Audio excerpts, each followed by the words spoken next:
What is going on? Welcome to Daily Burst from the Bubble, Volume 3.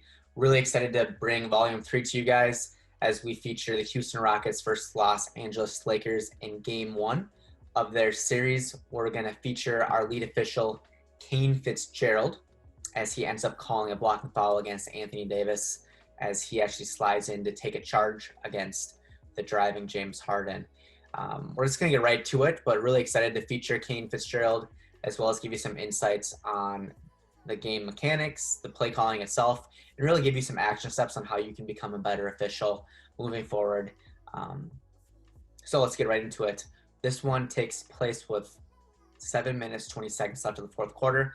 The Lakers were actually trailing by 17 against the Rockets. Again, we're really going to feature Kane Fitzgerald. He's number 5 in our video clip, and he's joined by his crew member, Sean Wright, as well as Ben Taylor. So without further ado, let's get right into it. Of course, as we start every burst from bubble, we're going to spotlight our lead official, Kane Fitzgerald.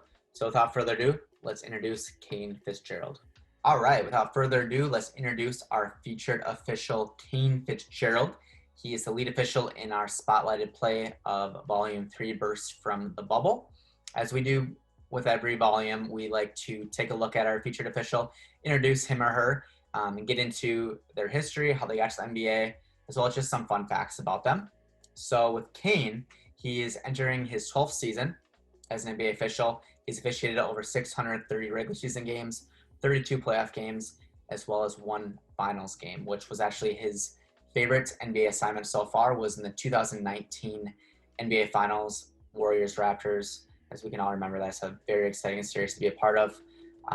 Before getting to the NBA, as with every single one of our featured officials so far in our burst from the bubble, Kane was a part of the NBA G League Association, and he was part of the G League for 4 years, as well as the WNBA for 2 years. So interesting to see everyone's path to becoming an NBA official. So far, everyone that we featured has been a part of the G League. So, of course, even before the WNBA and G League, he spent 2 years in the Ohio Valley, Atlantic Sun, as well as the Big South Conference. So we can see kind of that ladder from collegiate to WNBA to G League, and then continuing on to be an NBA official. Something super interesting about Kane Fitzgerald that we're looking to reach out to him about, and something we'd like to learn a little bit more. But in his bio that we came across online, he actually was officiating high school at the high school level at the age of 18. And for myself, I was 18 years old, being a senior in high school. So very interesting and very impressive that Kane was actually officiating individuals, teams, as well as players that were his own age. Typically, more often than not, officials are older than the players that they're officiating. So it'd be very interesting to get Kane's point of view and just his experience being a part of an official level where, you know, he's officiating individuals who are at his same age. So that's just a little look into Kane, where he's come from. He does reside from New Jersey and actually went to high school and college in the New Jersey area. But before we get into the play, I just want to give a quick burst on Kane here, and we're going to get right into the mechanics and positioning executed perfectly by Kane Fitzgerald. So stay tuned, get your notebooks out, and let's get right into it. On to the mechanics and positioning portion of Volume 3. So this play really begins with Harden making a move to the hoop. Being one of the most crafty playmakers really of all time, referees always have to be on high alerts and on the lookout when Harden does drive to the lane, as he's known to initiate contact and lure defenders to make a move that allows him to get to the free throw line multiple times per game. So as you can see the play, and we're going to play the play in the next section, but at the moment of the drive, Ben Taylor, who is actually the trail official on the play, is responsible for watching the play down through the lane. However, our featured official, Kane Fitzgerald, of course, is responsible for any secondary defenders coming into the play that will affect the ball handler. So once Fitzgerald notices Anthony Davis is making a move to take a charge on Harden, you'll see him make 2 steps to his right in order to get an angle on the play. And as you can see here, we put a little diagram here, the starting position down to the end position where he ends up making the perfect call on Anthony Davis. And just like in last volume's clip, having an angle in play really allows Fitzgerald to be confident and make the right call right then and there, as it is a bang play, as every possession, every charging call is. So this new angle, as you can see in the diagram here, this new angle and positioning that Fitzgerald creates for himself really puts him in the perfect position to make the correct call. So while you may not be, an NBA or a collegiate official, where the restricted area really does matter in terms of making bang charge player control fouls, it is still very important to understand the difference between a defender establishing and maintaining a legal guarding position versus a defender sliding into position late while still having his feet established, as this one was, especially this play call. So we're going to get into a little more detail within the play calling section as to what exactly you need to look for in the lead position or really in any position when it comes to understanding the slight difference between these two. But that being said, we're going to give you a few action steps, and that number one is becoming a positioning pro. And as we discussed in volume 2, it's really all about angles. If you're striving to get a good angle on the play, you're putting yourself in a perfect position to make the correct call. And it sounds easy to and like common sense really, but the majority of incorrect calls are made because officials are not able to see the complete play due to their angling and positioning. So something that I used to really think about, especially when some of my mentors would give me advice in terms of refereeing, but I would always think, why can't I just move my head or shoulders to get in the best position of the play, going back and forth, trying to get that good angle in terms of my vision? Well, if you just move your head and shoulders, this is really going to encourage leaning and stretching to get the best view of the play. And like I said before, I think I said it in volume 1 and maybe 2 as well, but there's no rules against you moving as an official. You really need to move and become a positioning pro so that you can get that best angle. Just because, can you imagine if what you're going to look like to the outside eye in terms of to the fans, to coaches, even to your other officials, in terms of you're just looking and bending over to get an angle, it will look much more professional than to show your hustle, get into the best positioning as possible, as that's our job as officials. So that's really what we have in terms of the mechanics of this. And Kane does a great example, just picture perfect textbook example of getting a better position just by making 2 steps to his right. That's really all it was. But we wanted to make sure that you guys are aware of that and take that into your next game. Lastly, just closing out here, once you do move to get into the best position possible, stop and take a look at the play. Don't leave it. Your aim is never to be straight lined or stacked. In other words, strive to view angles by looking for the gaps in between the players rather than having your angle blocked by the players' bodies. So that's it for this section. We're going to get right into the play itself in the play calling section, so stay with us. Let's get to the play itself. So some of the most debated and really bang calls that you'll see in really any level of basketball are when an official needs to make a charging or blocking foul. So if you're watching the play for the first time here, and I really encourage you to go to crownrefs.com, take a look at Bursts from the Bubble Volume 3 and read along here, and you can take a closer look at the video itself. It's not too long of a play. We'd really recommend you do that. But if you're watching the play for the first time, you might consider this an obvious charging call on Harden, especially if you're watching it for the first time. And one can see why you may jump to that conclusion, as it really does appear as Davis has his feet established and was outside of the restricted zone. I'm going to play the play here in the background, and so take a look at it. But if you watch the play in its entirety, you'll see Harden begin his shooting motion as he's releasing the ball before Davis actually establishes himself. Before we really get into the specifics of this play itself and Harden really showing that he's starting his upward motion, let's take a quick look, and I know it may sound basic, but let's take a quick look at the difference between a charge and a block. So charging is an illegal personal contact by pushing or moving into an opponent's torso. It may sound simple. In other words, what a block is illegal personal contact which impedes the progress of an opponent with or without the ball. And according to the NBA rulebook, we took this straight from their website, if an offensive player causes contact with a defensive player who has established legal position, position, an offensive foul shall be called. Let's take a look at the play one more time here. And you can take a look for yourself and see if you can spot the difference between establishing himself and sliding in late before Harden starts his upward motion. So putting that all together, and really in other words, the defender needs to be in a certain position before contact in order to draw a charge. So taking all this into consideration, if you originally thought this play should be deemed a charge, has your stance changed at all? That's really what we're looking for here. And on a drive to the basket, the defender must be in position before the dribbler, so Harden begins his upward shooting motion. So the defender must get to his position and establish themselves before the shooter starts his upward motion. And it's something to note here, it's very important, especially since majority of us aren't NBA officials yet. We really wanted to hit it hard, the rule in terms of different levels where this really truly does matter. So the rule regarding whether ball handler begins his upward shooting motion is different amongst all levels. So under NBA rules, the defensive player must establish legal guarding position before the offensive player starts his upward shooting motion.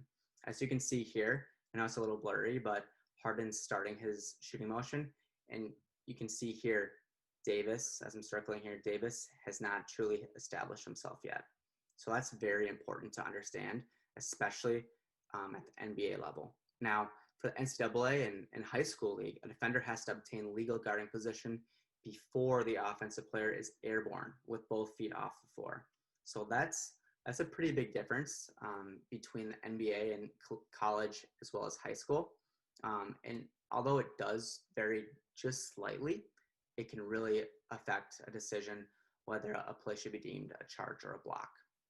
So take another look here at this clip, and you'll see Harden begins his shooting motion and also begins his landing descent before Davis established himself. So the defender needs to give Harden enough room to land safely as well. And that's just another portion of this call that Kane Fitzgerald hits right on the head. Perfect call by Kane Fitzgerald. We already went over his positioning, moving 2 steps to the right. So great job on Kane. Let's get into some action steps for you, as blocking versus charging calls are really, in my opinion, some of the most difficult bang-bang plays to make in the game. We really need to look at the entire environment of the play before making a decision solely based off one aspect. So if you're just looking at the defender's feet, or if you're just looking at the defender was outside the restricted area or not, you really need to be looking at the entire environment in terms of was the ball handler going up already? Were his feet airborne? Were the defender's feet outside the restricted area? Was there enough contact to even make a charge block? And the only way to be able to see all of this information is, of course, like we said it before, being a positioning pro and having the best angle at the play. So I know we've already said this before, but move with authority, move with a purpose. And that's really going to give you the most ideal portion and opportunity to make the correct call. So once you become more comfortable moving your body, but continuing to lock your eyes on the play itself, you're really going to notice the amount of bang-bang calls that you're going to make. And especially with these blocking and charging calls, if you're able to move 2 steps to the right or left, like Kane did in this example, but at the same time, understanding your entire environment, knowing where the defender was, knowing if the offensive player had already started his upward shooting motion while moving, you're really just going to see your game improve in terms of making the correct calls. So that's the play calling section of it. We're just going to get into how well Kane, as well as his entire crew, managed the game in a second here. So stay with us and we'll get into that. Game management and communication. As you can imagine, the majority of time you make a charge or blocking call, you're going to receive some sort of feedback. And there's no way around this feedback. However, you'll see the best referees in the game have the ability not to be reactive and instead be proactive. We've touched on this before, but if an official is confident in their call and clearly communicates it to the score table, they're doing their job. In this clip, you'll see Kane do an excellent job in making the correct call, but you'll see half the players agree with them, half the players disagree. And obviously that's common sense as we get caught up in the game. But being in the lead position, especially when Harden is driving to the basket, Fitzgerald's repped enough games to understand Harden's tendency to position his body to get fouled to get to the free throw line. And I think he does an excellent job in moving to the best position, as we said before. But really, after the play happens and he blows his whistle, it's the easy part. He's seen the play, he's interpreted what the violation is, and now it's time for one of my personal favorite calls to make in the game. In terms of the mechanics, the block, score the bucket. That being said, a few action steps that you may find useful to put into play when you run into a situation where players or coaches may be, yelling or complaining or providing you a lot of feedback throughout the game. If they do complain about a call, ask them if they would like an explanation. Simple as that.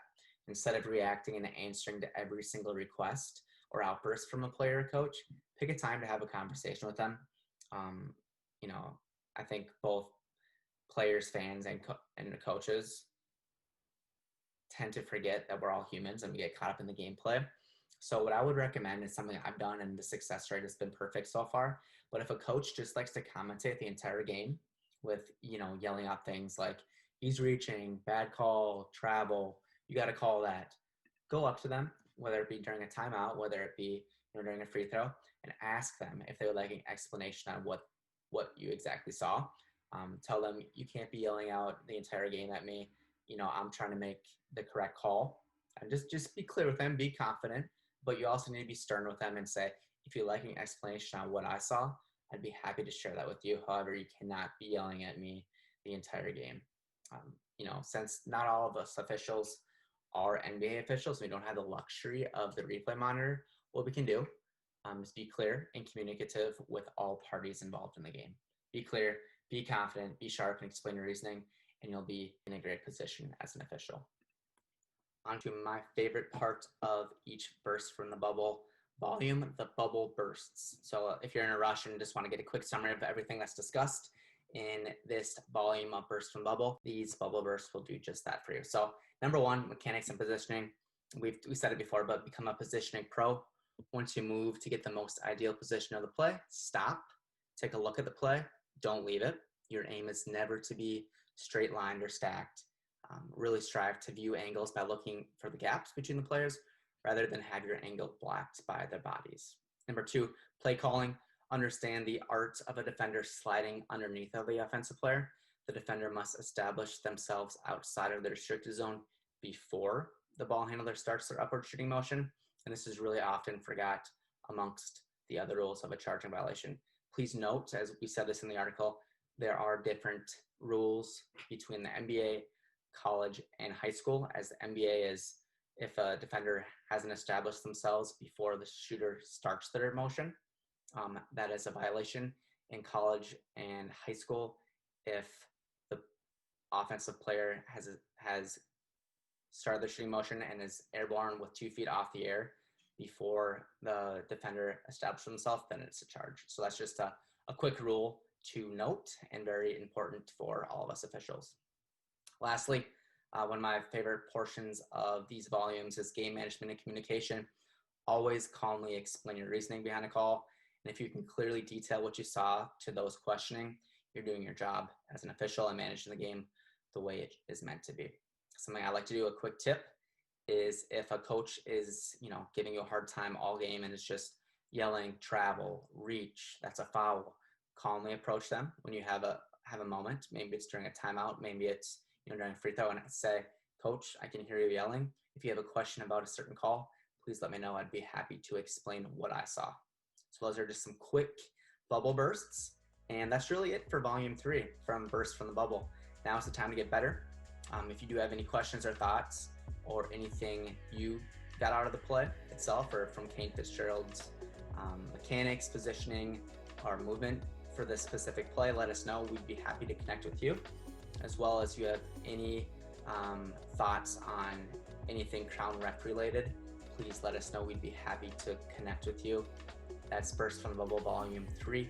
This is John signing off. Serve the game.